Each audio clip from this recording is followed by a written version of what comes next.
Bismillahirrahmanirrahim. Alhamdulillahi rabbil alamin, wassalatu wassalamu ala rasulihil amin, nabiyyina Muhammad wa ala alihi wa sahbihi ajma'in, wa ba'd. Sambungan pelajaran kita dalam kitab Mukhtasar Minhajul Qasidin, ringkasan jalan mereka menuju kepada Allah. Alhamdulillah, kita telah sampai kepada bab yang ke-10. Bab yang ke-10, siri yang ke-11 dalam kuliah kita ni, siri yang ke-11. Kitabu Adabil Kasbi wal Ma'ayish. Kitab yang menyebut tentang adab-adab kerja dan kehidupan. Jadi saya namakan bab ini sebagai etika. Etika bekerja, pekerjaan ataupun etika kepada ahli-ahli korporat dan juga usahawan Muslim. Kerana dia akan sebut di sini, dia tak sebut hukum hakam, halal haram banyak mana, tapi dia lebih kepada adab. Kita sebagai seorang peniaga, sebagai seorang usahawan, apa yang boleh dan yang tak boleh, dan apa yang sepatutnya kita lakukan. Kelebihan dan cara muamalah yang betul serta yang berkaitan dengannya. Allah Subhanahu Wa Taala dengan hikmahnya yang tersembunyi telah menjadikan dunia ini sebagai tempat berusaha dan bekerja, sama ada untuk kehidupan dunia ataupun akhirat. Disebut dengan nama mazra'ah, ladang. Jadi ladang kita ni untuk nak hidup atas dunia pun kena ladang. Kena ada makanan. Untuk nak mati nanti pun kena ada persiapan. Kami kemukakan di sini adab-adab berhubung dengan perniagaan dan perusahaan serta keperluan kerja dan sebab-sebabnya. Jadi kalau kita nak ringkaskan tajuk dia, etika kerja. Jadi macam lebih pada hari integriti juga ni. Faslun fi fadlil kasbi wal hassi alih. Fasal pada menyebut tentang dorongan supaya bekerja dan kelebihan bekerja. Jadi alhamdulillah kita hari ini boleh katakan semua orang ni bekerja, tak ada orang tak kerja dah. Qala Allah Ta'ala wa ja'alna an-nahara ma'asha. Dan kami telah jadikan siang dengan cahaya terangnya masa untuk mencari rezeki. Surah An-Naba ayat 11. Dalam ayat ini Allah Ta'ala menyebut waktu siang untuk mencari rezeki sebagai mempamerkan anugerah nikmatnya. Jadi ini dipanggil asal fitrah manusia, siang hari untuk bekerja. Tapi mari di zaman kita hari ini fitrah telah rusak. Siang orang tidur, malam bekerja. Dia pakai shift, dia panggil shift.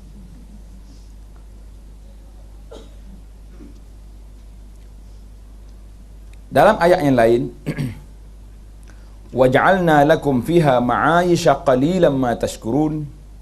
Dan kami jadikan untuk kamu padanya berbagai jalan menghidupkan supaya kamu bersyukur, tetapi amatlah sedikit orang yang bersyukur. Qalilan ma tashkurun.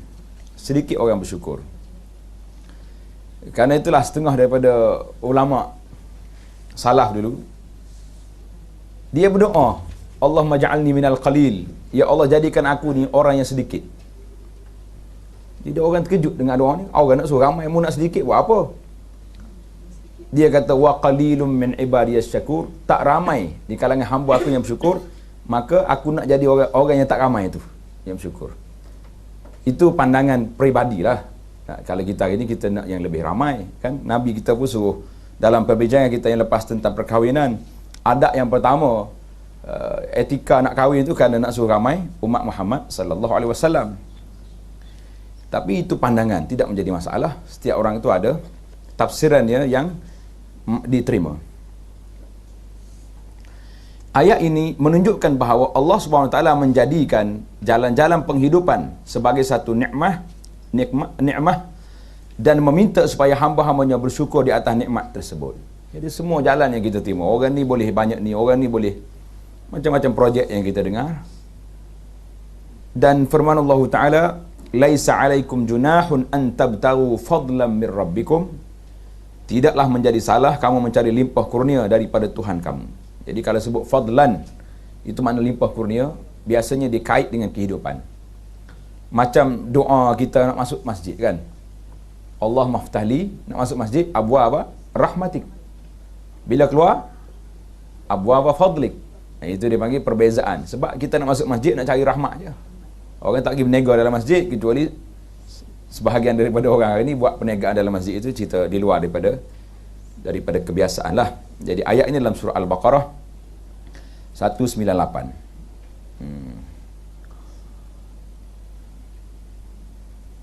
Dalam satu riwayat, tulis macam tu ya. Dalam satu riwayat,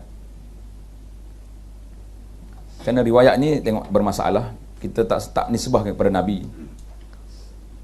Ada menyebut bahawa berusaha untuk mencari rezeki yang halal adalah satu jihad. Talabul halali jihadun. Ini memang jelas lah dari sudut maknanya sangat jelas. Tapi nak nisbah kepada Nabi SAW itu agak sukar.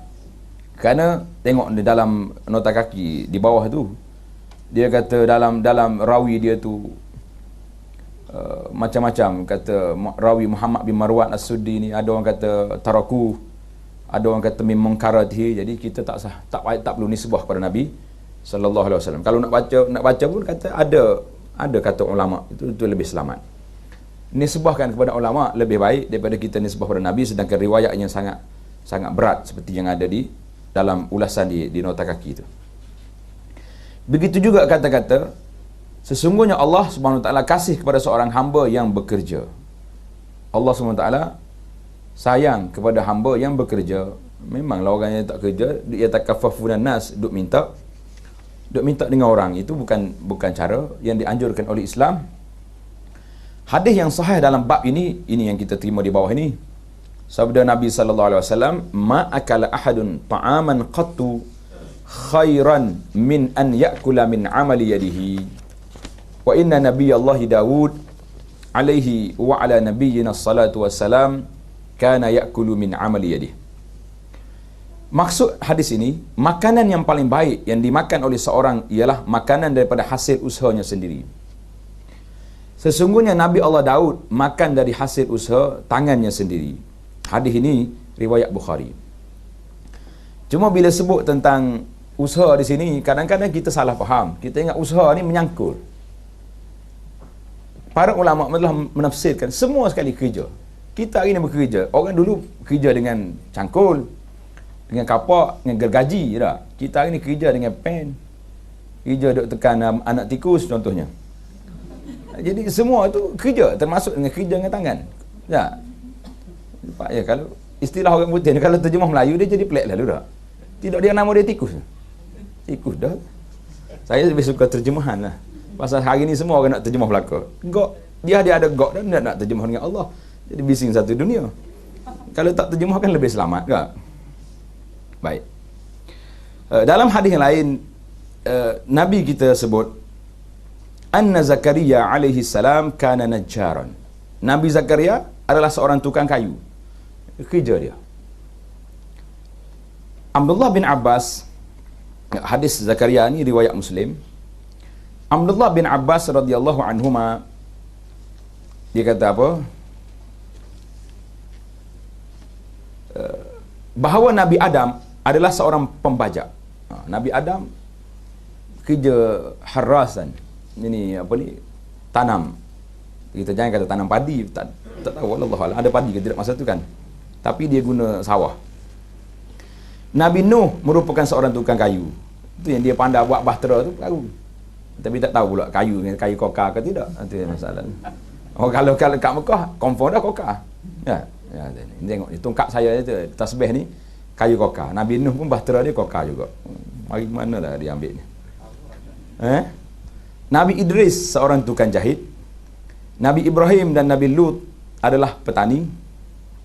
Nabi Saleh adalah seorang peniaga. Nabi Daud seorang tukang besi, manakala Nabi Musa, Shu'aib dan Sayyidina Muhammad sallallahu alaihi wasallam adalah penggembala kambing. Sedap juga cerita dia penggembala kambing. Majalah Al-Ustaz dia buat satu isu fake berinteraksi dengan hayawan. Cantik. Saya tulis makalah di situ.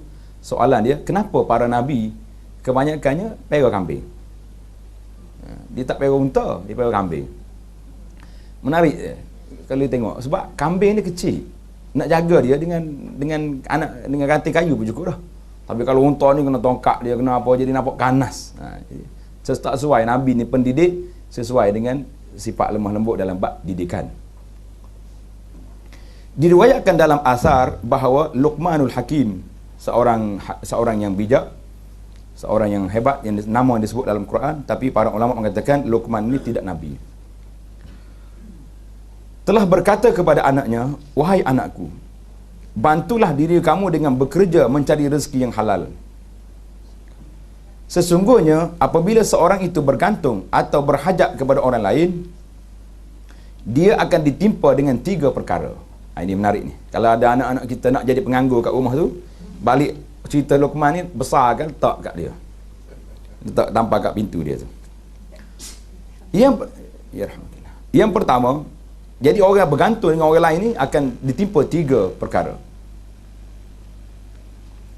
Yang pertama, iaitulah tipis agamanya. Subhanallah. Agama jadi tak kuat sebab kadang-kadang dia terpaksa kena akur kepada kehendak orang. Lemah akalnya, tak apa mikir sendiri, bukan kira dok minta derma ya. Dan hilang maruah dirinya. Allahu Akbar. Hilang maruah diri. Lebih besar lagi apabila manusia memandang hina kepadanya, asyik duk minta saja. Pasal itulah kita tengok hari ni macam-macam orang buat. Tapi masyarakat Melayu ni jiwa yang baik, hati yang cukup orang panggil lembut kan. Bila orang mari minta derma, bagi. Itu yang keluar dalam internet tu. Sampai berapa kali orang tu masuk Islam pun kutip derma bagi. Tengok-tengok orang yang sama masuk Islam. Tak apa. Allahu Akbar. Tadi sebelum datang sini saya jumpa dengan seorang Cina masuk Islam. Dia mengadu hal dia lah, masalah biasalah, mak dia buang dia semua sekali. Saya kata sumbangan saya boleh bagi, sekali saya nak kutip derma pun boleh, tapi saya lebih selesa cari ahli-ahli korporat di kawasan kita ni, minta supaya ambil budak ni, lantik lah. Dia ada CJ pengajian ada, bagilah tugas kat dia. Kita tak nak ajar bila orang masuk Islam je bagi CJ kutip derma. Mana ada dalam kaedah itu. Dalam saham mu'allafah qulubuhum pun, mu'allafah, orang mu'allaf bukan lama sangat dah, tapi jadi agenda kita ni. Masuk Islam beratus tahun pun dia mu'allaf situ. Ustaz mana tu? Mu'allaf lagi. Kawan tu habis dah, habis pengajian dah ustaz dah, boleh naik taraf tuan guru dah dia tu, mu'allaf juga. Ya Allah, hak Melayu ni tak reti baca Fatihah pun tak apa. Jadi ini nasihat Luqman ni menarik.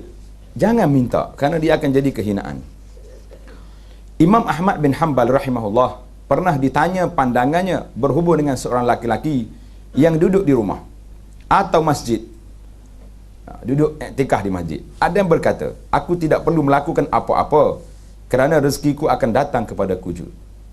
Dia belajar hadis 40 hari kan, yang Allah Ta'ala tulis dalam perut mak tu, rezekinya. Dia Tuhan dah tulis dah, kalau aku kerja pun lagu tu juga. Kata apa? Apa Imam Ahmad jawab? Patut Imam Ahmad kata, oh the best ni tak? Orang tawakal paling tinggi. Imam Ahmad kata apa? Lelaki ini adalah seorang yang jahil. Pada muka. Apakah dia tidak mendengar sabda Nabi sallallahu alaihi wasallam, innallaha ja'ala rizqi tahta zilli rumhi. Sesungguhnya Allah menjadikan rezekiku di bawah naungan tombakku. Jadi hadis ini riwayat Imam Ahmad. Cerita apa ni, dan At-Tahawi dengan riwayat yang telah disahkan dalam kitab riwayat. Apa maksud dia Imam itu ni hadis di bawah rumhi ni? Apakah Nabi asyik duk itulah? Maksudnya biasa orang pemburu hayawan ni dia guna tombak. Mana rezeki aku di bawah tombak aku. Aksinya dia bekerja. Pergi tangkap hayawan, bagi apa? Jadi kadang-kadang kita duk memikir, ni kira nak bunuh orang ya ni. Lah, jangan jadi teroris macam tu kita. Juga sabda Nabi SAW ketika menyebut tentang keadaan burung. Nah, dia panggil tawakal yang paling tinggi darjatnya, iaitulah tawakal burung. Burung dia kata apa? Nabi kata, kalau kamu ni tawakal betul-betul, nascaya Allah Ta'ala akan buka pintu rezeki pada kita sebagaimana burung taghdu khimasan wa taruhu bitanan. Keluar waktu pagi dalam keadaan perut kosong dan pulang pada waktu petang dalam keadaan kenyang. Mana ada burung menganggur? Tak ada dah. Burung minta sedekah ada? Tak ada juga. Yang kita buat hal, ambil burung tak dalam sangkar. Lepas tu tak bagi makan. Itu masalah kita. Jadi kena beli majalah Al-Ustaz tu cantik. Perbincangan tentang interaksi dengan hayawan. Kita dia ingat hayawan ni hak kita je dah. Para sahabat radhiyallahu anhum berniaga di daratan, di lautan dan bekerja di ladang-ladang kurma mereka. Sewajarnya lah kita mencontohi mereka. Jadi orang dulu, para sahabat, orang yang hebat di zaman dulu pun bekerja, kita juga kena bekerja. Abu Sulaiman Ad-Darani rahimahullah, seorang ulama yang hebat. Setengah orang panggil ahli tasawuf, kita panggil ulama dari sudut akhlak. Apa dia kata? Pada pandangan kami, ibadat bukannya dengan membetulkan kedua kaki kamu bersembahyang dalam keadaan orang lain letih kerana melayani keperluan kamu. Kita duduk solat je, orang lain kena hantar makanan. Contoh. Tetapi mulakanlah beribadat dengan membuat roti untuk makanan kamu. Buat makanan dulu dan kemudian beribadatlah. Sekiranya ada yang berkata, bukankah Abu Darda pernah berkata, aku telah mengusahakan perniagaan dan di waktu yang sama mahu beribadat, tetapi aku tidak mampu melakukannya serentak. Lalu aku memilih untuk beribadat. Sedap juga hujah ahli ibadat ni. Dia hujah dengan kata-kata Abu Darda radhiyallahu anhu, seorang sahabat. Jadi Abu Darda kata tak boleh nak gabung ni antara dua, tak boleh. Jawabnya, ini jawapan dia. Kami yang menyarankan supaya berniaga bukanlah dengan maksud semata-mata berniaga mendapatkan keuntungan dan menimbunkannya, tetapi ia bertujuan menjadikannya tidak berhajat dan meminta dari orang lain serta mencukupi keperluan keluarganya dan membelanjakan yang lebih darinya kepada saudara-saudaranya lain. Sekiranya maksud perniagaan itu untuk mengumpulkan harta dan megah-megah dengannya, ialah suatu yang tercela. Jadi kita maksudnya kita pergi beribadat, walaupun kita bekerja, kadang-kadang tak sempat nak banyakkan ibadat sunat, tapi benda sunnah lain dapat kita hidupkan dengan duit yang kita ada, dengan perbelanjaan yang, keuangan yang kita dapat. Hendaklah usaha atau kerja kamu itu merangkumi 4 perkara. Ini dipanggil etika. Tulis kat tepi itu. Etika bekerja. Mesti ada 4 asas yang kita kena ada. Yang pertama, bekerja secara sah. Ini kena belajar. Yang kedua, adil, maknanya tidak zalim. Yang ketiga, ihsan. Yang keempat, mengambil berat terhadap agama. 4 perkara. Kita bahas satu-satu syarat-syarat dia. Bagus juga ni. Dia panggil belajar jual beli. Yang kita hari ni, Masya Allah, kita bagi lesen kepada orang untuk jual beli, kita tak ajar dia bagaimana adat-adat Islam dalam bab ini. Tapi kalau kita nak suruh orang ambil lesen kereta, kena ada pula kredit berapa jam dah kursus. Nak kahwin berapa jam kursus? 2 hari. 2 hari. Lesen kereta? 20 jam. Nak berniaga? Tak ada jam. Itu je problem kita. Patut orang nak berniaga ni ajar ni. Jangan menipu, jangan ni. Barulah saya ingat lebih harmoni lah daripada yang ada hari ni. Baik, yang pertama, dilakukan secara sah. As-sihah maknanya secara betul. Akad jual beli yang sah mestilah terdiri daripada 3 rukun. Iaitu orang yang berakad. Orang yang berakad dipanggil aqid. Orang yang nak jual. Dan orang barang yang dilakukan akad, benda yang dijual, ma'qudun alaih, dan lafaz kita nak kata aku jual, aku beli tu. Yang pertama, orang yang berakad. Peniaga tidak boleh berurus niaga dengan orang gila. Kerana dia tidak mukallaf dan tidak sah jual belinya. Begitu juga dengan seorang yang perlu kepada keizinan orang lain seperti seorang hamba. Tidak sah bermuamalah dengannya sehinggalah dia mendapat keizinan berbuat demikian. Jadi hamba ni tak ada lagi, tapi kita kena belajar. Kerana kita masih lagi menaruh harapan yang tinggi, iaitulah bahawa Islam ini akan kembali memerintah dunia ini.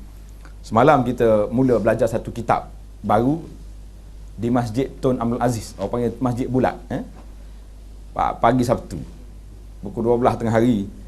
Kita bincang buku yang baru, tajuk dia Nihayatul Alam, berakhirnya dunia ini. Buku terjemahan ada. Jadi timbul isu, kenapa bincang alamat kiamat ni, apa faedah? Banyak faedah rupanya, ada dekat 10 faedah daripada belajar alamat kiamat. Kita nak tahu benda ni, bukan sekadar nak tahu je. Nak tahu je itu dia. Baca buku cerita boleh, tapi pengajaran daripada peristiwa yang berlaku. Itu menarik. Jadi kena tengok. Jadi hamba ni bukan satu mitos, satu benda history yang berlalu, dan dia akan berulang insya-Allah.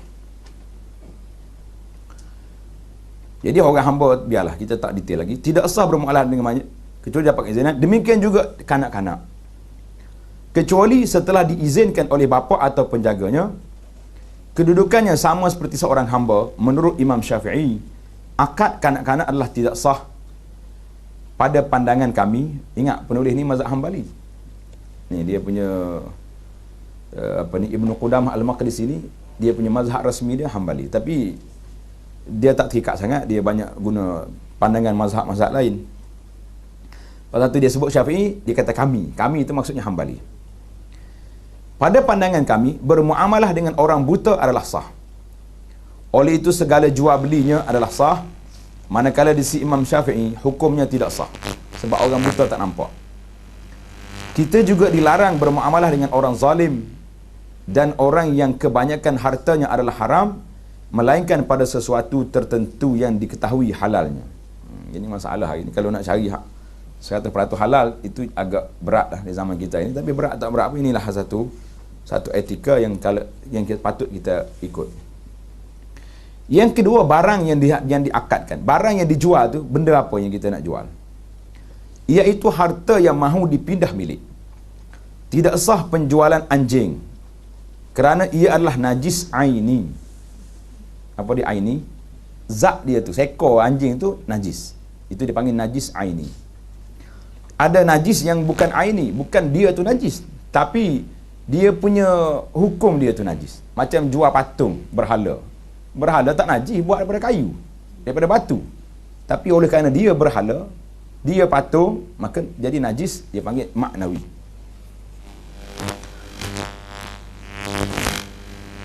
Manakala bagal, kenal bagal? Ya, keldai tu ada sebelah dia. Keldai tu himar, bahasa Arab kata keldai himar. Bagal ni himar nikah dengan kuda. Keluar bagal. Pasal tu orang masyarakat Melayu setengah dia kata kalau orang Melayu nikah dengan orang Cina, anak dia bagal, dia kata. Sebab nikah campur. Bahasa apa nikah campur ni? Orang putih kata apa nikah campur? Ni bagal ni. Ni bagal ni. Bara dengan keldai walaupun tak boleh dimakan, hukumnya adalah harus. Sama ada kita berpendapat kedua-dua binatang yang suci atau najis, boleh, pasal digunakan. Berbeza dengan anjing, dia aini dia, zat dia tu sendiri. Tidak sah jual beli serangga. Buat apa serangga? Hari ni macam-macam. Kalau nak baca kitab ni, banyak kita tak sah hari. Orang jual pacak, ada lintah, ada apa lagi tu, cacing, banyak benda. Ni duk tangkap hak naik atas pokok ni pula, apa nama? Pokkan. Pokok apa nama? Habis dia dunia hari ni kalau jual beli, habis benda atas dunia, dia jual belaka dah. Silap-silap sekali dengan dia sendiri dia jual. Tidak sah jual beli serangga. Adalah huraian lain pula, tapi kita ambil yang asli. Gitar. Gitar tak sah ni. Jangan duk main gitar. Sekarang ni orang main gitar dalam masjid. Seruling. Tak boleh nak jadi kembala kambing dah ni. Dan patung-patung yang diperbuat daripada tanah dan seumpamanya. Ni banyak patung kat rumah ni, balik campak je dah. balik pecahkan dulu, campur dalam tu sampah ataupun buat jalan raya. Tidak harus menjual sesuatu yang tidak boleh diserahkan, sama ada secara zahirnya atau secara syar'i. Benda yang tak boleh kita jual boleh, nak serah tak boleh. Perkara yang tidak boleh diserahkan secara zahir ialah seperti burung di udara. Kita tulis signboard besar depan rumah kita, penjual burung. Siap dengan gambar-gambar, dia mana burung? Nuh, kat udara. Mu tangkap dia, ambil balik rumah. Ini tak sah ni, jangan. Hamba yang melarikan diri dari tuannya dan seumpamanya, manakala secara syarak pula seperti barang gadaian. Orang gadah barang kat rumah kita, kita nak jual barang tu tak boleh, itu hak orang, cuma kita menyimpan saja. Menjual seorang ibu hamba tanpa anak kecilnya. Ibu dua beranak, kita nak jual mak saja, anak tak boleh pisah. Atau anak kecil tanpa ibu. Hari ni banyak ni, dia tak jual, dia bagi dengan orang. Kita pergi kalau hospital, kalau nak anak pergi hospital.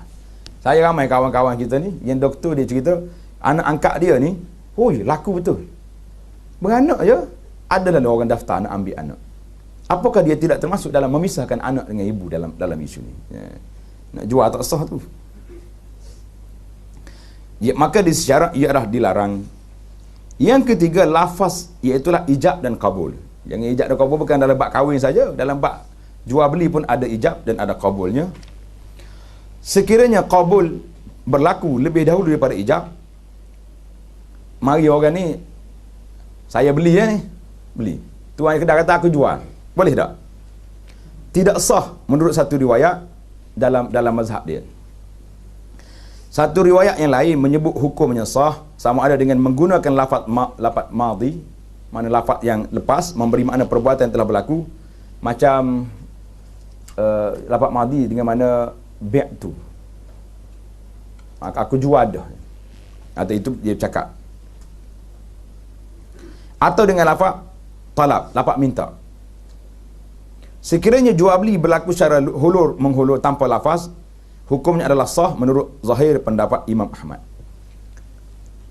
Dia panggil hulur-hulur ni, dia panggil bai'ul mu'atah. Bai'ul mu'atah ni kita beri, orang tu hantar mari. Apakah dia perlu juga kepada akad? Biasa kalau kita pergi di kampung lah, di supermarket tak berlaku dah benda ni. Beli ikan ke, beli apa pun, RM1 je. Saya beli, saya jual, saya beli. Isu yang tadi sesat dah tu. Tukar akad dengan kabul. Manakala kita, saya beli benda ni, penjual kata saya jual, sah itu. Walaupun bertukar siapa dulu. Mungkin dalam bab jual beli berbeza sikit dengan dalam bab kahwin. Kalau kahwin, mari anak menantu dia, saya terimalah nikahnya. Pak tok angkat, bapak mertua belum kata aku nikah lagi lah, tak jadi tu. Menikah terima apa? Nikah dengan siapa lah? Tak boleh. Dia kena jawab bagi pihak orang yang telah akad tadi. Tapi dalam bab jual beli boleh tukar. Saya beli, penjual kata okey saya jual, boleh. Tapi dalam bab mu'atah, dia itulah dalam bab benda-benda yang kecil, macam kita beli biskut, beli apa tu, dia bagi duit RM5, dia bagi itu sudah dikira jual beli, walaupun tak kata. Tapi kalau makcik tu kata jawab je lah, saya belilah, makcik ambil hati dia, kata oh sombong budak-budak zaman sekarang ni, orang akak jual beli pun tak nak jawab kan. Tapi dia sudut hukumnya sah. Al-Qadi Abu Ya'la, dia kalau sebut qadi dalam mazhab Hambali, dia panggil Al-Qadi, itu dia pergi pada Abu Ya'la. Abu Ya'la kata tidak sah jual beli seumpama itu, melainkan jika melibatkan barang-barang yang sedikit. Jadi bai'ul mu'atah ni kalau benda kecil, tak apa. Inilah pendapat yang lebih sesuai dan mendatangkan maslahah. Dengan itu jual beli secara hulur menghulur itu hanyalah melibatkan barang-barang yang sedikit dan kurang berharga disebabkan adat kebiasaan yang berlaku begitu. Biasanya orang beli macam tu dah. Secara waraknya, ini masalah warak ni orang panggil lebih teliti, lebih berhati-hati. Seseorang tidak seharusnya meninggalkan ijab dan kabul ketika berjual beli untuk mengelakkan daripada timbul sebarang kekeliruan, kerana berlaku perselisihan pendapat antara ulama dalam hal yang tersebut. Itu dalam sudut akad ni, zaman kita hari ni telah dibahaskan oleh ulama semasa dalam bab akad. Kalau tuan-tuan nak tengok yang lebih detail sikit, tengok dalam rakaman yang saya mengajar kitab Fiqh Manhaji jilid yang ke-6. Semuanya dalam bab muamalat. Jilid yang ke-6. Kita bahaskan tentang akad zaman moden. Zaman moden ini orang tak kata dah, saya akad lah ni, saya beli, kecuali ada setengah-setengah bank dah. Kalau nak beli kereta kat, kebetulan yang kan itu perempuan Cina pula, dia pergi panggil Melayu mana-mana main di sini ni. So nak anak akad ni. Jadi para ulama mengatakan kalau akad dengan tangan pun sudah memadai, bila kita baca semua perjanjian ni tanda tangan, itu dia dikira sah dari sudut ulama zaman moden hari ini mengatakan perjanjian itu sudah dikira. Sebab sudah ada di situ. Bahkan dia lebih kuat daripada dengan mulut. Orang dengar hilang. Tapi tulis ada tak? Lebih lekat di situ lagi. Setengah tempat tu kalau yang besar-besar sangat, lepas kita tanda tangan tu, dia serih pula dengan apa benda? Dakwat apa benda ni? Gam ke apa? Dia seal atas tu. Takut kita boleh tambah-tambah lagi kan. Allah SWT juga telah memberi amaran keras berhubung dengan riba. Ini penyakit berat. Oleh itu adalah berjaga-jaga supaya tidak terjebak dengan muamalah yang berasaskan riba. Jadi riba terbahagi kepada dua. Dia sebut dengan nama ribal fadli, ribal tambahan. Apa makna tambahan? Kita berhutang 1,000 bayar 1,200. Itu tambahan. Ataupun jual beli emas contohnya. Emas 1 gram bayar dengan 5 gram. Itu lebih. Satu lagi dipanggil riba an-nasi'ah, riba tangguh. Riba tangguh ni beli cara berhutang, oleh kerana awak nak berhutang barang ini, duit ni contohnya kita berhutang 100,000, maka dah bayar dalam masa 3 tahun dia jadi 140,000. Itu dia panggil riba an-nasi'ah. Riba gandaan naik dengan sebab tertangguhnya bayaran. Seseorang itu sewajarnya mengetahui berkenaan dengannya dan semua muamalah serta sistem yang berasaskan riba. Di samping itu, perlu diketahui juga berkenaan syarat-syarat jual salam, jual tempahan. Hari ini banyak kita jual tempahan. Orang jual tempah tapi tak cukup syarat. Dia syarat tempahan yang diterima dalam Islam, iaitulah salah satu daripada dua ni mesti berlaku. Bila kita order barang tak sampai lagi kan, tapi kita kena bayar duit dulu. Hari ni dua-dua tak ada ni. Tempah je, barang tak ada, duit pun tak ada. Itu tidak sah.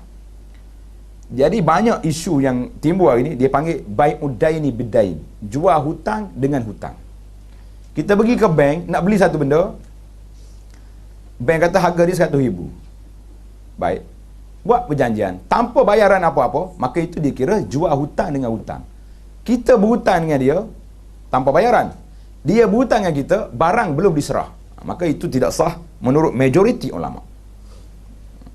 Banyaklah kalau nak baca bab ni, nanti lepas ni kita bincang bab riba pula secara khusus insya-Allah. Masalah sewaan, mudarabah, syarikat dan lain-lain, segala proses yang berkaitan dengan jual beli tidak akan terlepas daripada akad-akad yang tersebut. Memang banyak lagi. Itu perkara yang pertama. Mestilah jual beli ini patuh syariah, sah. Untuk memudahkan para peserta, kalau nak tengok hari ni, pihak Suruhanjaya Security, tengok dalam internet, dia tulis, cari dalam tu saham patuh syariah 2012, dia akan keluar. Saya tengok minggu lepas, dia dah keluar yang paling baru, update yang paling barunya November 2012. Dia keluar semua saham yang patuh syariah, yang tak patuh. Jadi kita tengok, kalau yang tak patuh tu, besok pergi tarik balik. Saya tak nak lagi, sebab itulah tanda kita bertaubat kepada Allah Ta'ala.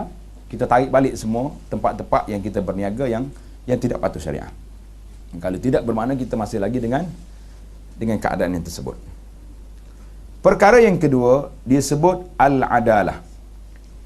Al-adalah, iaitulah berlaku adil. Al-adalah atau al-adlu. Seorang yang bermuamalah, berjual beli, buat akad kontrak apa ni, perlu berlaku adil dan menjauhi perbuatan zalim atau menganiaya orang lain. Yang dimaksudkan dengan zalim ialah suatu tindakan yang memudaratkan orang lain. Kemudaratan tersebut terbahagi kepada dua, iaitu yang bersifat umum dan bersifat khusus. Jadi mudarat dalam bab zalim pada orang ni bukan pukul dengan tangan je. bukan penampar aja. Dalam bab jual beli zalim. Kemudaratan yang bersifat umum ialah seperti jual beli secara ihtikar. Apa makna ihtikar? Monopoli. Iaitu membeli barangan dengan banyak untuk disimpan dengan tujuan memanipulasi harga ketika orang ramai memerlukannya nanti. Kalau tempat kita ni kak, minyak tak cukup. Sorok, ini sorok lah ni, monopoli. Kawalan, barang kawalan ni, minyak tak ada, gula tak cukup. Ini perbuatan ini haram. Syarak melarangnya kerana ia boleh menyebabkan harga barangan tersebut melambung tinggi dan menyusahkan orang ramai untuk mendapatkan makanan harian mereka. Jadi perbuatan ini perbuatan yang haram. Dia masalah hak dia buat tu, dia tak belajar pula fiqh ni. Gambaran bentuk ikhtiar pula. Apa dia ikhtiar? Ialah membeli gandum dengan jumlah yang banyak untuk disimpan. Ihtikar, maaf. Bentuk ihtikar, bentuk monopoli tadi, beli gandum untuk simpan dan menunggu harga barang tersebut naik untuk dijual semula di pasaran. Jika dia menyimpan barangan untuk keperluan dirinya, ia tidak termasuk dalam perkara ini. Nak banyak mana keperluan diri tak? Begitu juga jika dia membeli barangan yang banyak di pasaran tetapi tidak menyusahkan orang ramai untuk mendapatkannya. Mana kita beli 2-3 lori, banyak lagi yang ada. Tak menyebabkan naik harga. Jadi tidaklah dilarang. Umumnya, makruh berniaga makanan keperluan harian dalam keadaan tidak dikawal harganya kerana ia adalah keperluan asasi manusia. Manakala kemudaratan yang tadi umum, disebut di sini monopoli. Secara khusus pula ialah seperti menceritakan kebaikan dan keelokan sesuatu barangan sedangkan ia indah khabar dari rupa. Ini banyak ni. Allah, buka oleh radio kak, ini makanan sunnah ni. Sunnah lalu. Bak makan ni sunnah. Hak ni 70 dalam 1 pula. Makan dia tak sakit dah. Macam-macam kempen. Silap-silap kalau tanya orang kempen tu, dia sendiri pun tak minum ubat tu. Itu masalah dia. Saya tengok budak-budak dua minyak habatus sauda. Habatus sauda ni tak sedap minyak dia. Kalau kita minum, tak guna kapsul ni, pakai minum dengan sudu, dia tak sakit kok. Dia kempen kuat ni. Habatus sauda sifat min kulidak ni, kita boleh mati pun dia. Kata mu duk jual, baca hadis-hadis, minum ke tak? Dia kata tak minum. Kata mu ni termasuk dalam kumpulan ni juga ni. Kumpulan duduk kelentung orang. Apa ni? Menceritakan kebaikan dan keelekan suatu barangan sedangkan ia indah khabar dari rupa. Ataupun menyembunyikan kekurangan dan kecacatan yang ada pada barangan tersebut, ini boleh memudaratkan pembeli itu sendiri. Sabda Nabi sallallahu alaihi wasallam, "Man ghasyana falaysa minna." Siapa yang menipu kami, maknanya menipu umat ini, maka dia bukan daripada kalangan umat Islam. Hadis ini riwayat Imam Muslim. Hukum menipu dalam jual beli adalah haram. Begitu juga dalam sektor perusahaan. Kilang ke apa benda, kita buat benda yang tak baik. Hari ni kalau kita tengok, kita nak beli barang elektrik, mesti cari yang ada cok sirim. Sirim tak? Tapi dia orang kata cok tipu juga cok. Balik mari pasang je, dua tak sempat berapa kali pasang dah mati dah.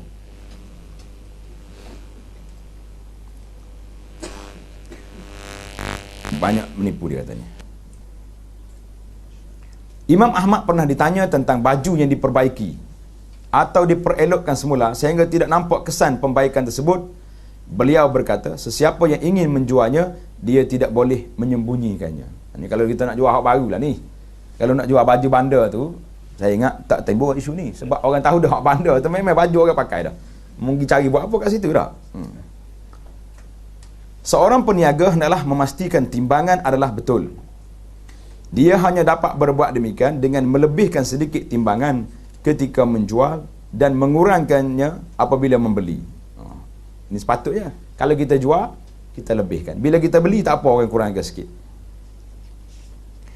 Apabila dia menimbang makanan ternakan yang bercampur dengan tanah untuk dijual, dia termasuk dalam golongan mutaffif.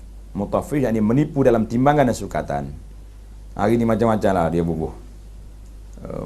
Letak batu dalam tu pun ada. Demikian juga penjual daging yang mencampurkannya dengan tulang sekiranya pada kebiasaannya ia dijual cara berasingan, dan tidak bercampur. Kalau beli daging sajalah. Tapi kalau beli tulang, memanglah daging itu bonus. Nah. Tu harga setengah. Berhenti kedai daging. Nak beli tulang. Tulang kaki biasanya dah. Giabok ni. Itu. Cik, lebihlah sikit daging. Dia kata awak beli tulang, bukan beli daging. Masalah.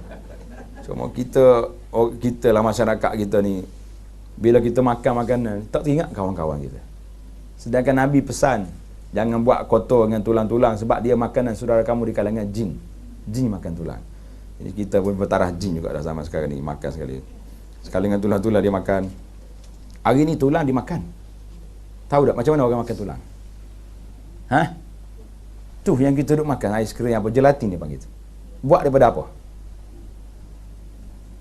Tak pernah tanya. Buat daripada tulang. Saya pergi melawat negara Cina. Sahabat kita nama Daud, orang Islam Cina, muda lagi, dia punya kilang berapa juta dia punya kilang. Dia nak buat gelatin halal. Dia tempoh semua tulang-tulang di slaughter, di ubah sembelih orang Islam di kawasan Cina ni, semua diangkut dengan lori bawa ke situ. Weh, rupanya kita ni lebih kurang dengan jin kat makan ni. Dah lah isap-asap sekali dengan jin dah. Ya, makan tulang pula. Allah. Jin pun pening sama model hari ni. Dia habis makanan aku ni pun.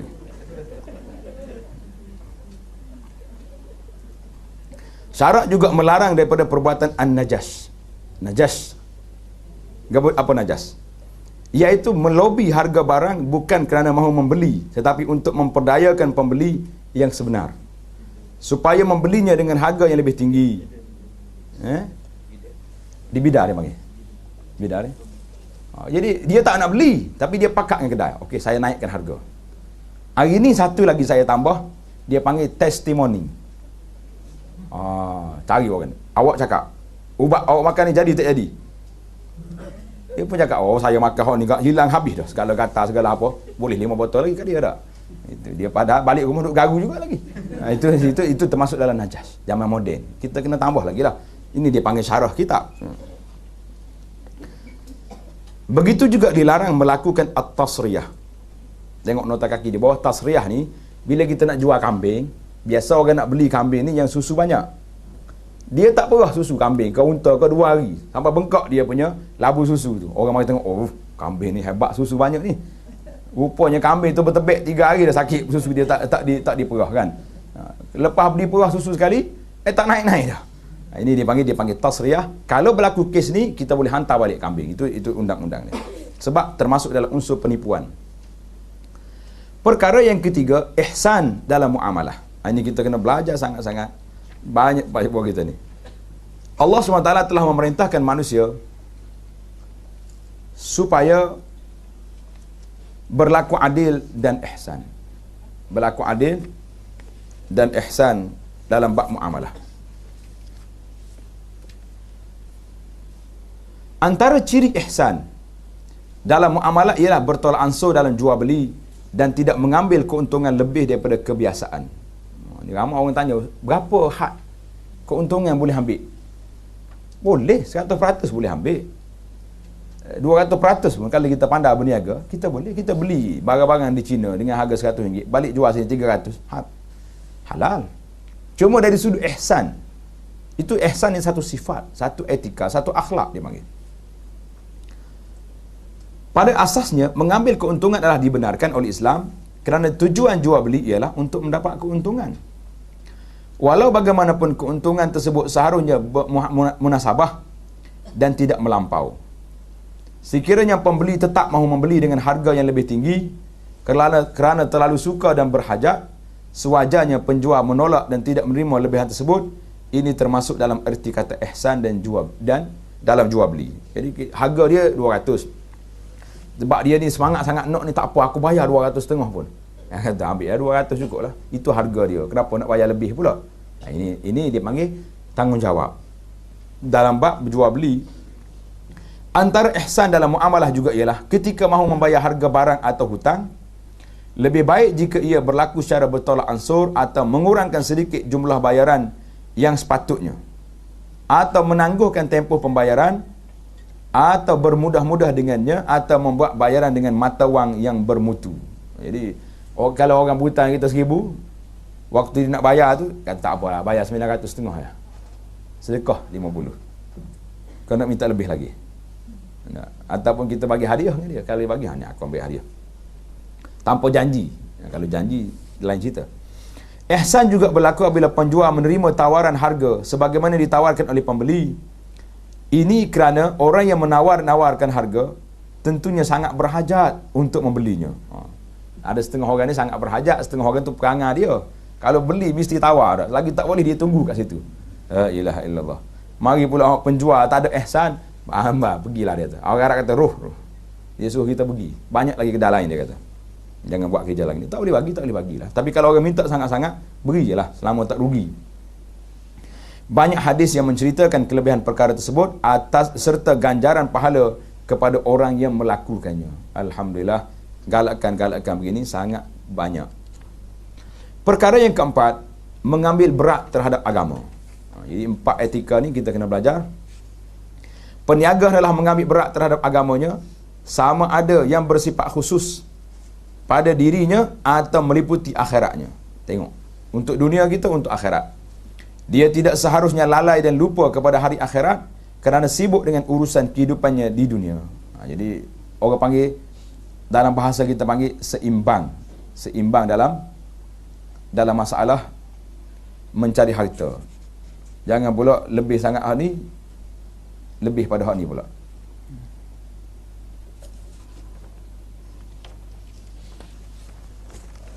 Dia tidak seharusnya lalai, bahkan dia sepatutnya lebih mengambil berat terhadap agamanya. Mengambil berat terhadap agama akan terlaksana dengan menyempurnakan 6 perkara.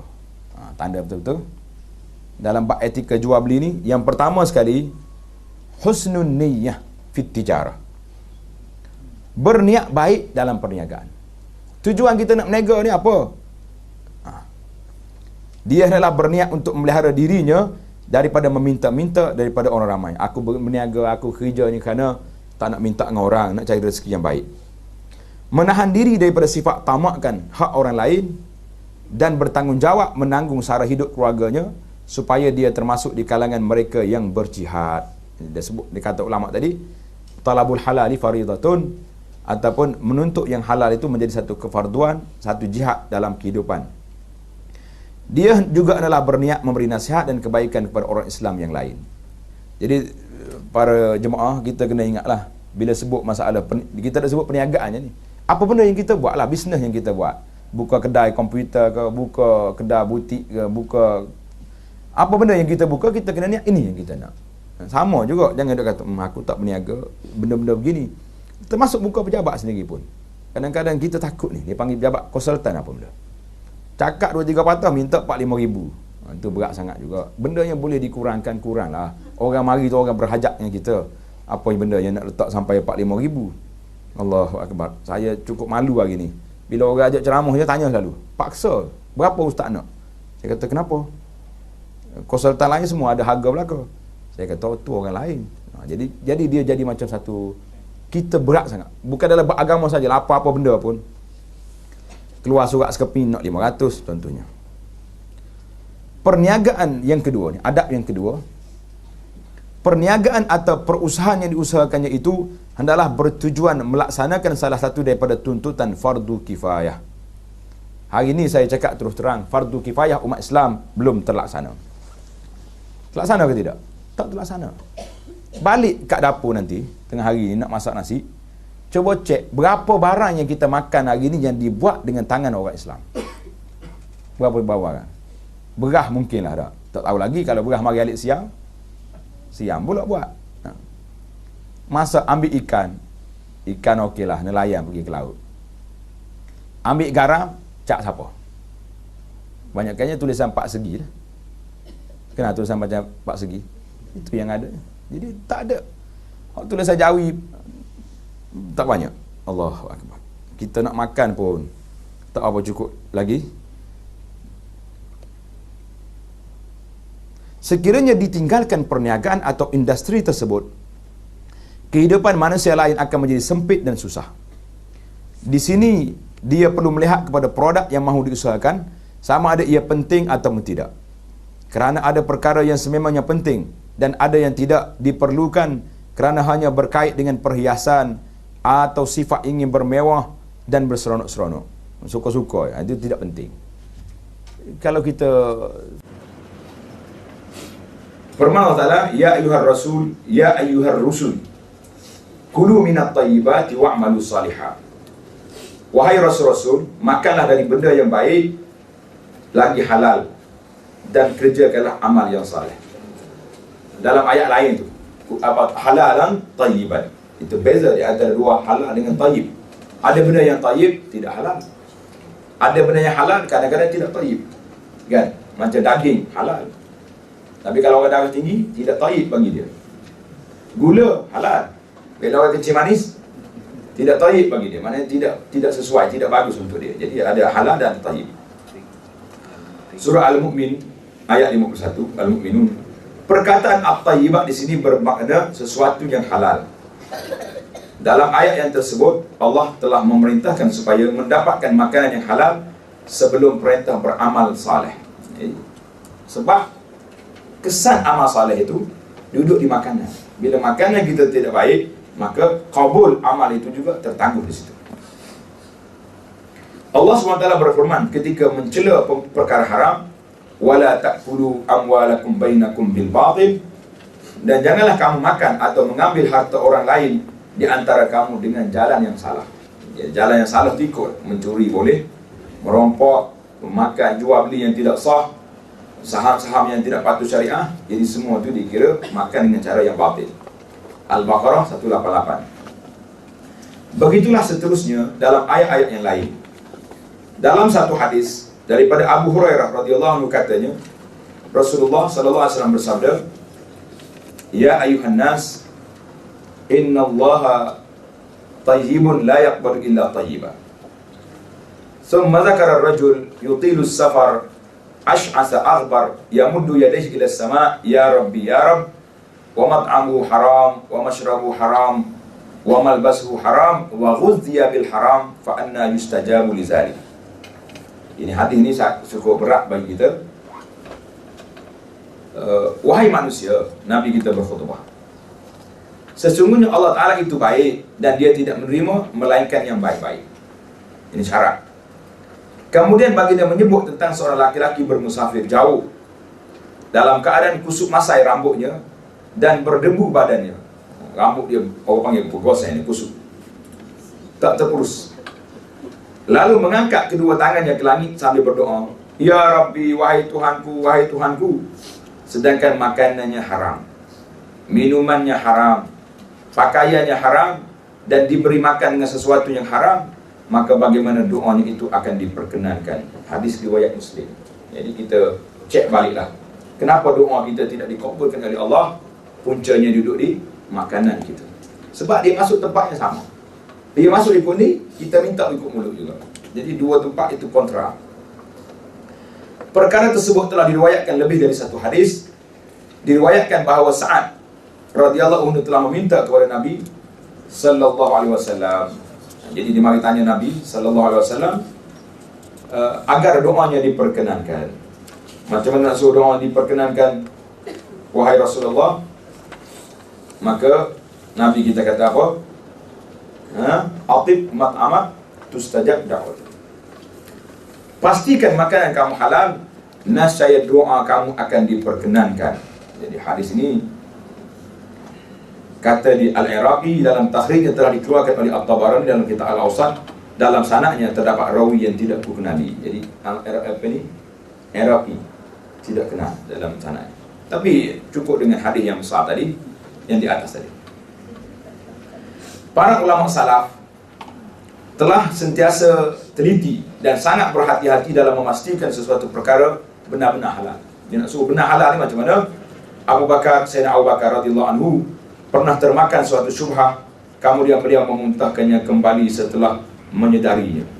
Jadi cerita ni panjang. Malam tadi tuan-tuan boleh tengok rakaman dalam YouTube.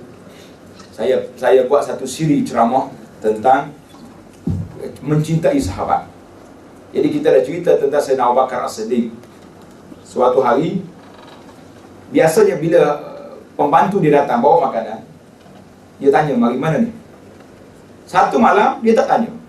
Bila tak tanya, bismillah, terus makan. Pembantu dia kata, pelik ni Tuan Syekh hari ni, biasa tanya, hari ni tak tanya pula.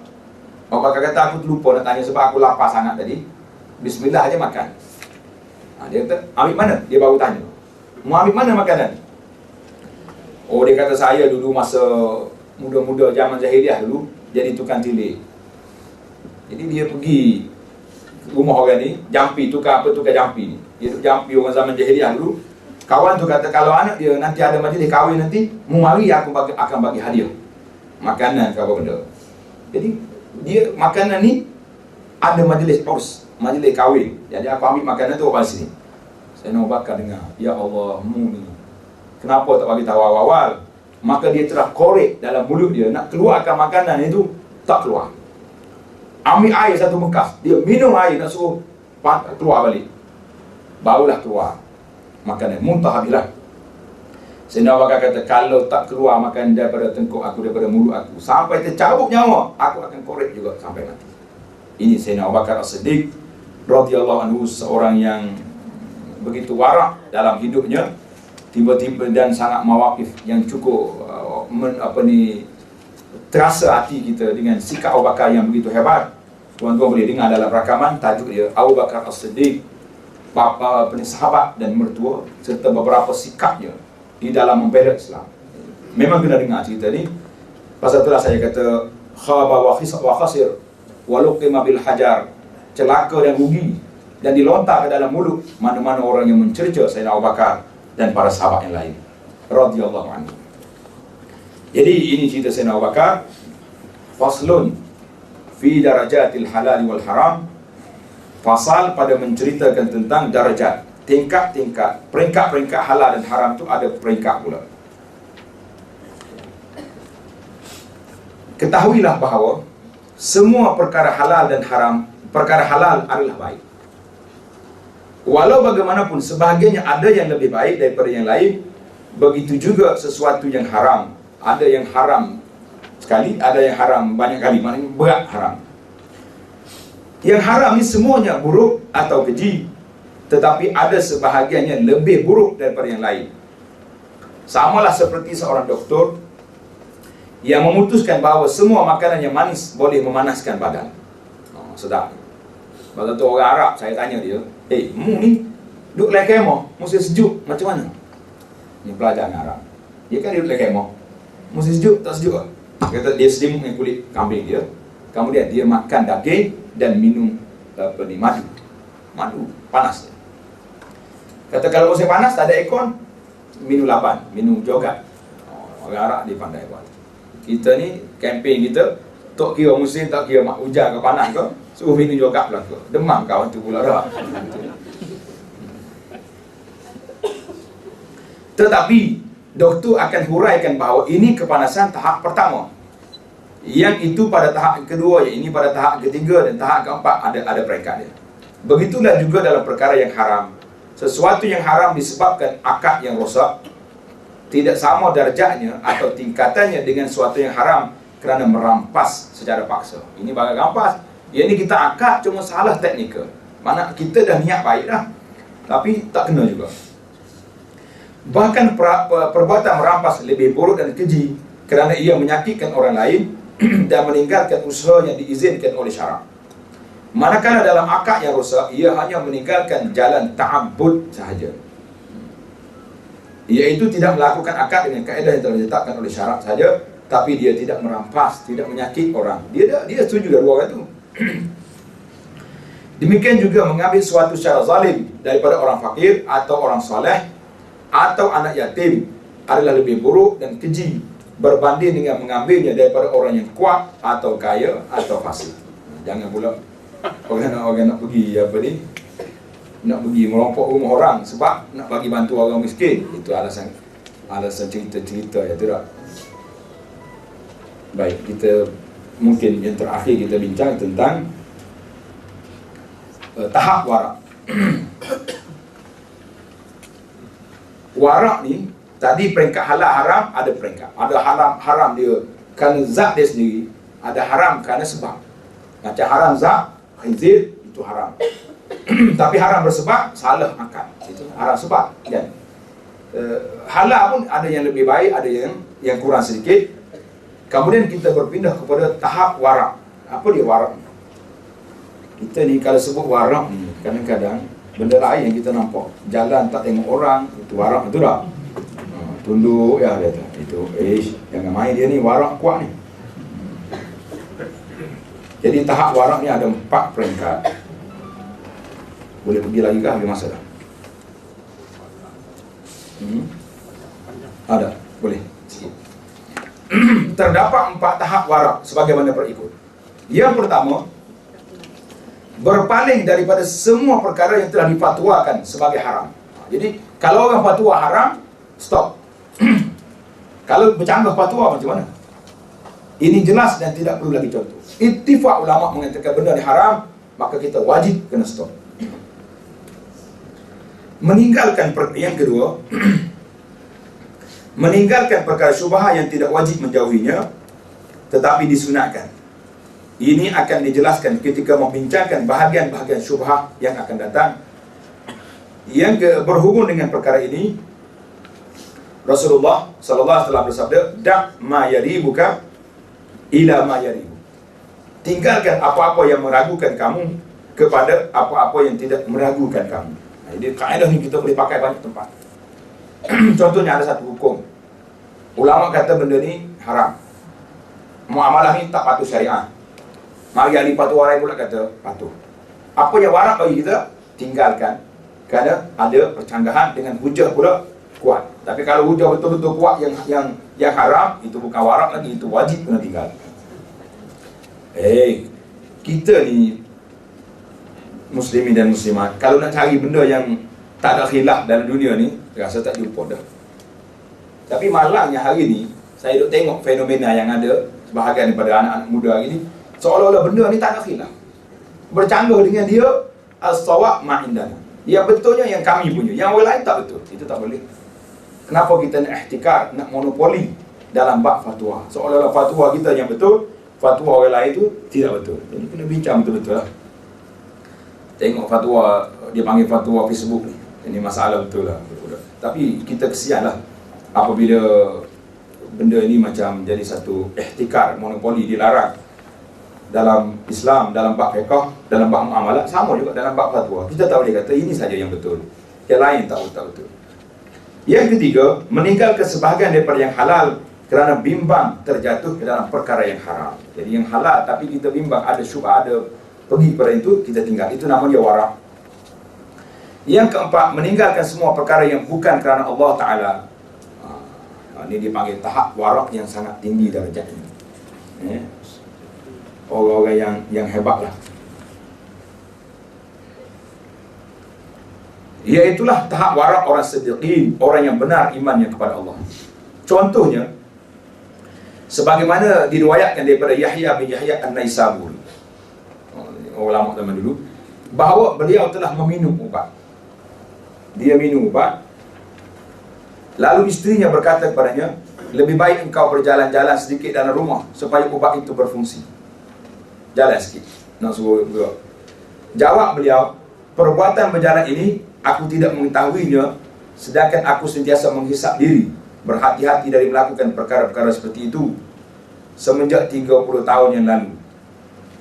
Lalu lelaki ini tidak berjalan seperti mana yang dicadangkan, kerana melihat ia tidak ada kaitan dengan agama. Ini adalah tahap warak yang sangat tinggi dan halus. Jadi zaman kita ini tak usah warak macam ni lah, bukan tahap kita. Apabila apa yang pasti bahawa warak itu ada peringkat awal dan peringkat kemuncaknya, di pertengahnya terdapat beberapa peringkat ihtiyat. Ihtiyat mana berhati-hati, berwaspada. Apabila seorang insan itu mengambil berat terhadap sifat warak ini, dialah orang yang paling cepat melintasi titian sirat dan lebih ringan bebanannya. Sebab bila tak ada bebanan banyak, kita berjalan cepat. Sebab itulah saya selalu buat bandingan pada jemaah haji. Bila nak pergi Arafah Mina, kata para haji dan hajah, bawa lah beg yang paling kecil. Orang sebab bah sempit. Bila bawa beg besar, galah beg lagi, tarik lagi, bah berhenti jauh, cabut tayar pula beg lagi. Macam-macam cerita dah. Jadi orang tak bawa banyak ni pun dosa tak banyak, kira-kira tak banyak. Perbezaan darjat dalam syurga adalah berdasarkan perbezaan darjat kewarakan yang ada pada seorang. Begitulah juga perbezaan tingkatan azab api neraka bagi orang zalim adalah mengikut tahap perkara haram yang dilakukannya. Jika kamu mahu, kamu juga boleh memandang ringan terhadapnya. Jika kamu mahu, maka tingkatkan tahap kewaspadaan kamu. Dan jika kamu mahu, kamu juga boleh memandang ringan terhadapnya. Sikap berwaspada akan mendatangkan kebaikan kepada kamu, sementara mengambil jalan mudah akan membawa keburukan. Jadi warak ni satu benda yang perlu kita buat, kerana dia akan pergi pula isu yang kedua, iaitu berkat dalam kehidupan. Hari ni kita tak tahu apa, makan, minum, pakai jadi belakang. Orang jual asalkan ada logo di kantung halal tu, semua kita makan belakang. Hari ni halal ada berapa jenis? Dua jenis. Satu dia panggil ditanggung halal, satu lagi digantung halal. Itu dua jenis saja. Yang ditanggung halal tu maknanya memang ada tulisan lah, pihak JAKIM ada cek, dia ni ada surat. Yang banyaknya yang digantung halal. Nah, pergi kedai ni gantung halal ditulis. Halal dia beli kat mai di mana tak tahu lah, gantung kat situ. Allahu Akbar. Jadi kita cubalah sikap warak kita dalam kehidupan ini, kerana masalah kita ini bukan satu masalah yang kecil. Masalah kita masalah lepas daripada kita mati. Baik, dalam perbincangan kita ni tadi kita sudah ada dua masalah, dua kategori.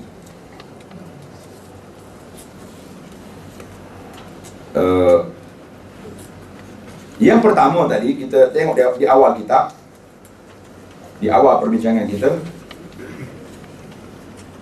faslun fil kasbi.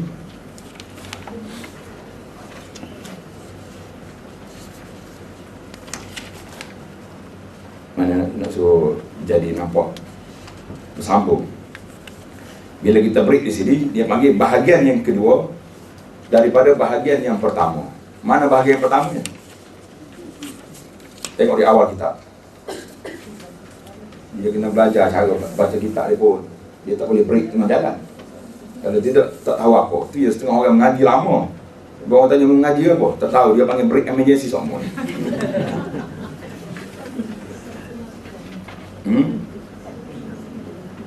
Jumpa dah. Yang pertama tadi apa? Kelebihan. Baik. Kita akan pergi pula kepada bahagian yang kedua, peringkat-peringkat syubhat. InsyaAllah kita akan sambung dalam perbincangan kita yang akan datang.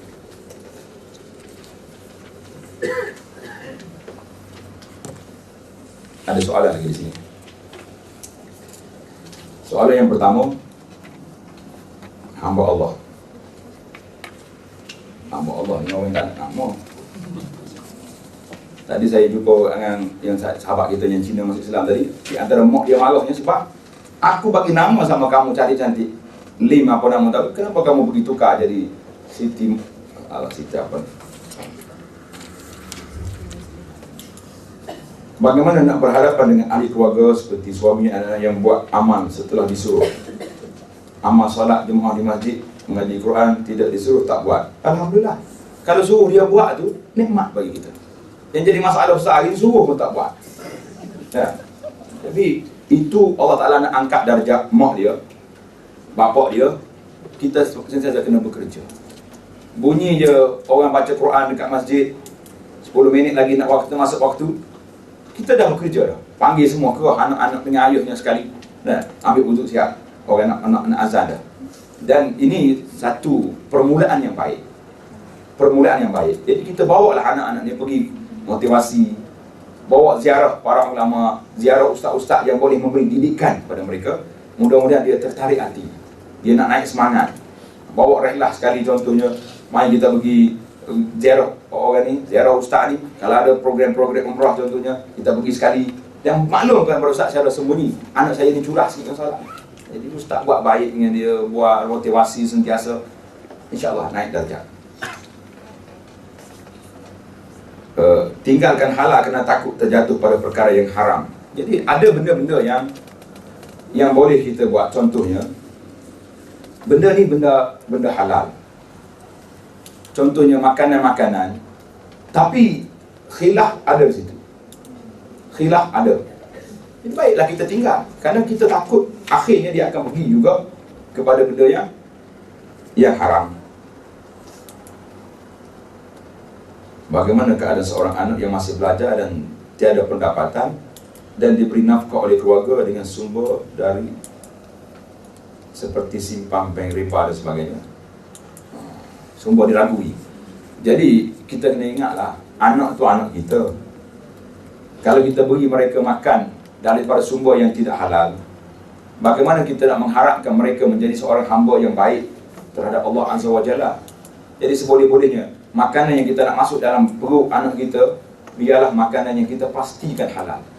Tapi kalau kita tak ada hak lain-lain, hak syubhat tu, kita beri makan kepada kereta kita, letak minyak dia, letak tayar dia. Sebab kereta ni tak doa. Ke dia doa ya kereta? Dia tak doa. Yang doanya anak kita. Jadi kita asingkan yang betul-betul pure halal 100%, yang ni kita beri makan. Yang agak meragukan sikit-sikit, kita letak di bahagian yang lain yang tidak terlibat dengan makan minum, yang tidak terlibat dengan kehidupan mereka. Hukum orang yang menjual rokok. Masalah ni menjual rokok. Sensitif. Kita dah putuskan dalam fatwa, ulama mengatakan rokok ni haram. Walaupun dalam kitab kita tadi tak sebut, dia sebut tak rokok? Dah, dia sebut benda yang haram, seperti jual gitar, jual patung-patung, jual, termasuk jual rokok. Siapa dia menjual rokok? Dan saya tambah lagi, kalau dalam kedai kita tu, kita jual kedai alat-alat elektronik ni, pergi jual CD-CD yang haram tu, cerita-cerita kan, itu termasuk lakon, termasuk dalam perbuatan yang boleh ke dalam Bible Melayu menggunakan kalimah Allah. Ya, masalah kalimah Allah ni masalah benda yang khilaf di kalangan ulama-ulama semasa tentang boleh guna tak boleh guna. Kita kata tak boleh guna, orang dah guna lama dah. Kenapa tak ambil tindakan? Kalau betul-betul kita ikhlas berjuang, tak mahu benda ni digunakan, kenapa tidak ambil tindakan? Pergi hotel-hotel kat Kuala Lumpur tu, buka dalam Bible, ada tak nama Allah? Ada, telah digunakan. Jadi bila jadi isu, besarlah cerita dia. Kalau tu sak kapal buka depan dia tulis dua kumpulan, dia ni tak boleh, dia ni boleh. Dia kata ustaz ada mana-mana, kata saya dua-dua. Saya sayang belaka ulama saya. Dia kata macam mana dua-dua? Sebab kalau saya kata tak boleh, orang guna dah. Kalau saya nak kata boleh, hati saya memang tak nak beri Allah ni kepada orang bukan Islam. Sebab dia kafir, kan?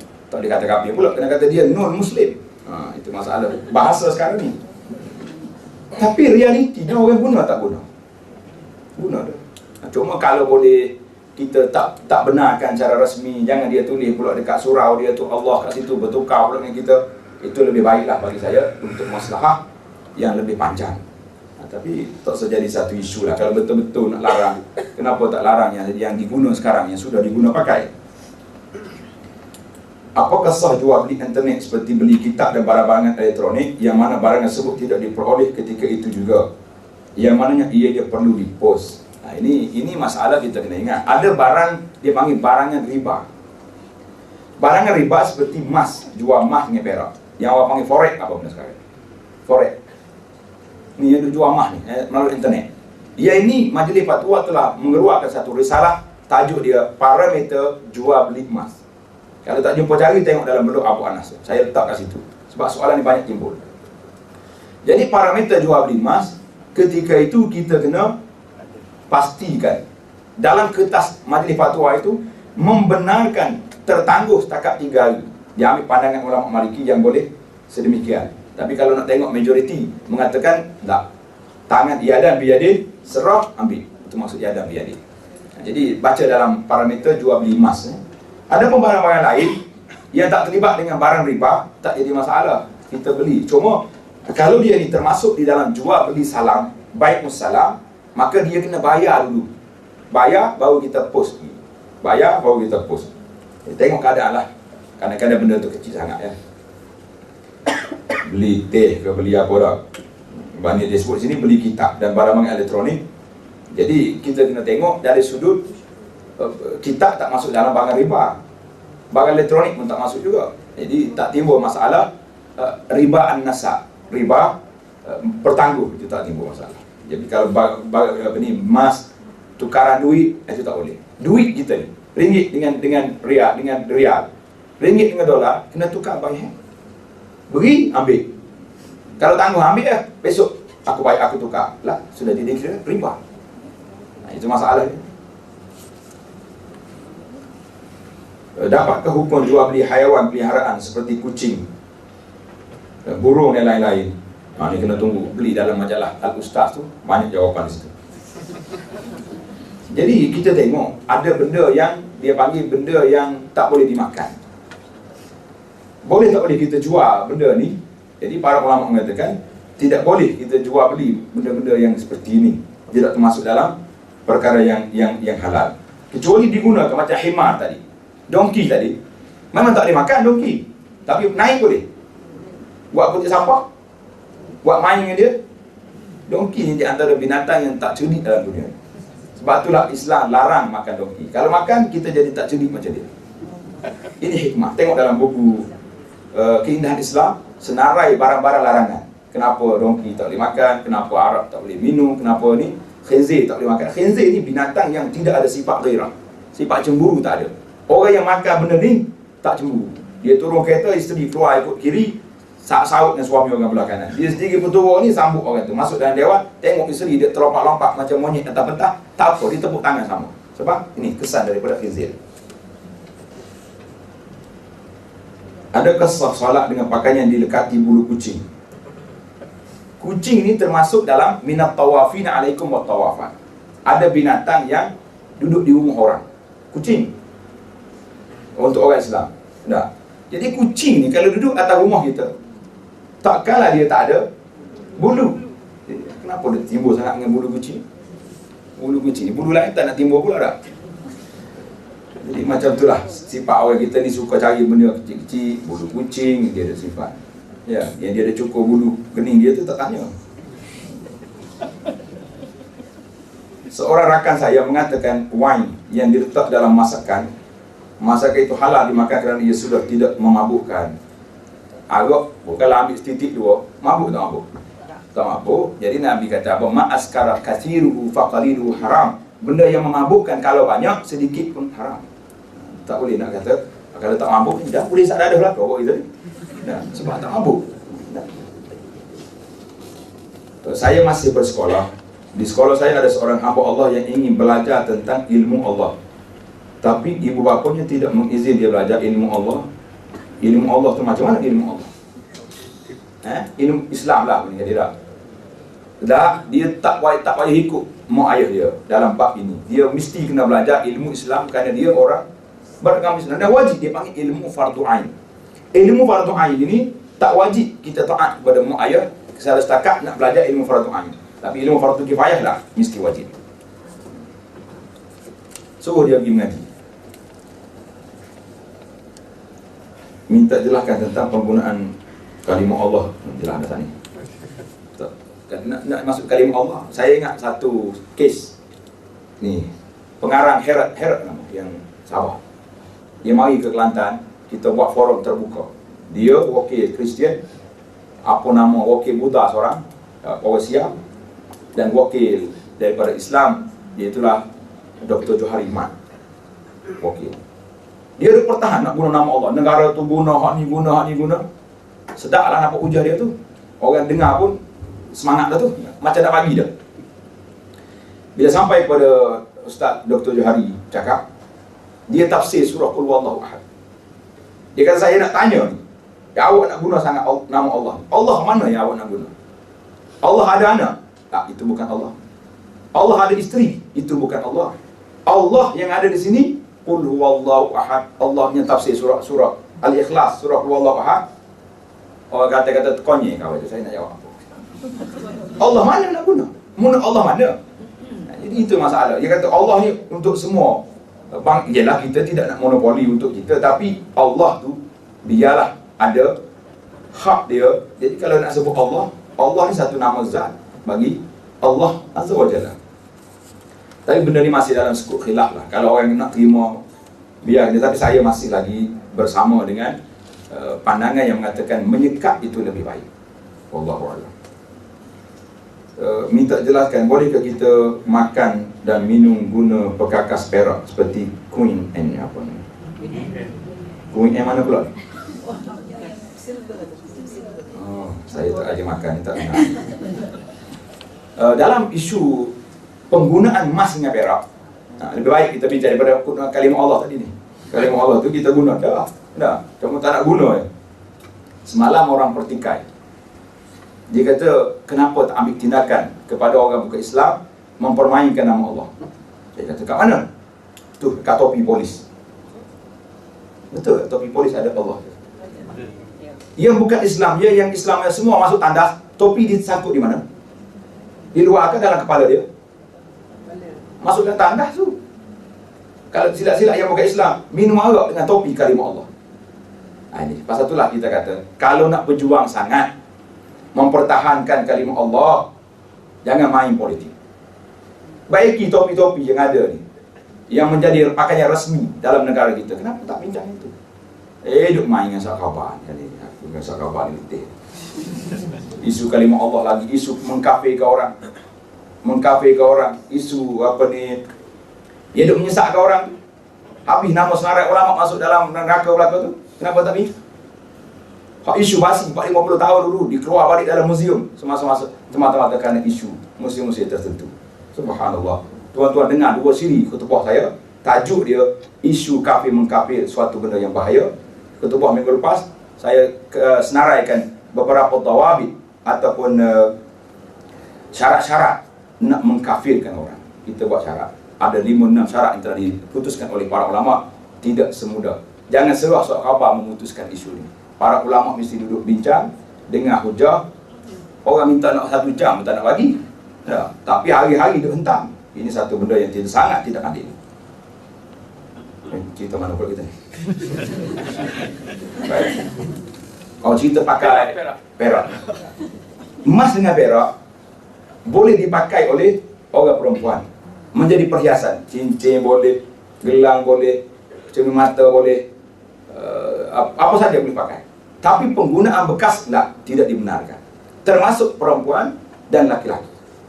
Coba tengok dalam blog saya letak situ, tajuk dia penggunaan emas dengan perak. Ada satu pamphlet kita buat, tajuk penggunaan emas dengan perak. Tidak dibenarkan penggunaannya laki-laki dengan perempuan, dua-dua tak boleh.